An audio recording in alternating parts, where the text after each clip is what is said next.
Hello YouTube family. So ఇది మా day 3 of Kerala trip అనమాట. సో సైట్ సీయింగ్ అని చెప్పి మా క్యాబ్ డ్రైవర్ టీ ప్లాంటేషన్స్ దగ్గరికి అయితే తీసుకెళ్లారు. ఇంకా అక్కడ ఫొటోస్ అండ్ వీడియోస్ తీసేసుకొని వెంటనే ఇంకా టీ మ్యూజియంకి వెళ్ళాం అనమాట. ఇది రిపెల్ కంపెనీ వాళ్ళది. సో అక్కడ టీ పౌడర్ ఎలా ప్రిపేర్ చేస్తారు అనేది స్టెప్ బై స్టెప్ ఎక్స్ప్లెయిన్ చేసి చూపిస్తున్నారు. సో అక్కడ మిషనరీ ఉందన్నమాట. సో ఫ్రెష్గా టీ పౌడర్ అయితే చేసి చూపిస్తున్నారనమాట.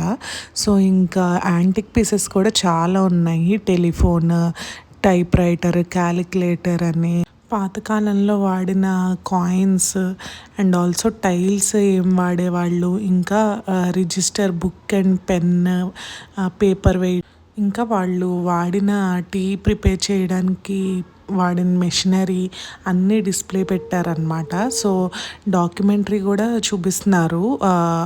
ఇదివరకు అసలు ఆ టీ ఎలా ప్రిపేర్ చేసేవాళ్ళు, ఎలా కలెక్ట్ చేసేవాళ్ళు టీ లీవ్స్ని, అవంతా మంచిగా ఎక్స్ప్లెయిన్ చేశారు. మున్నార్ వస్తే మాత్రం ఈ మ్యూజియం మాత్రం అస్సలు మిస్ అవ్వకండి. చాలా ఇన్ఫర్మేటివ్గా ఉంటుంది. పిల్లలకి కూడా మంచిగా వాళ్ళకి అర్థం అవుతుంది ఎలా టీ పౌడర్ అయితే ప్రిపేర్ చేస్తారు అని చెప్పేసి. ఇంకా అక్కడ చాయ్ బజార్ అని ఒక స్టోర్ ఉందన్నమాట. సో అక్కడైతే ఫ్రిడ్జ్ మ్యాగ్నెట్స్, ఇంకా tea powder, coffee powder, chocolates అన్నీ దొరుకుతున్నాయి. అవి తీసుకున్నాము. అండ్ ఆల్సో కెఫే లాగా ఉందన్నమాట. టీ ప్రిపేర్ చేసి ఫ్రెష్గా ఇస్తున్నారు. సో అది కూడా తీసుకున్నాము.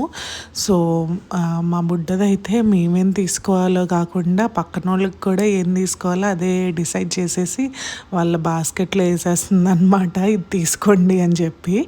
So to like, share and subscribe to Saramika vlogs.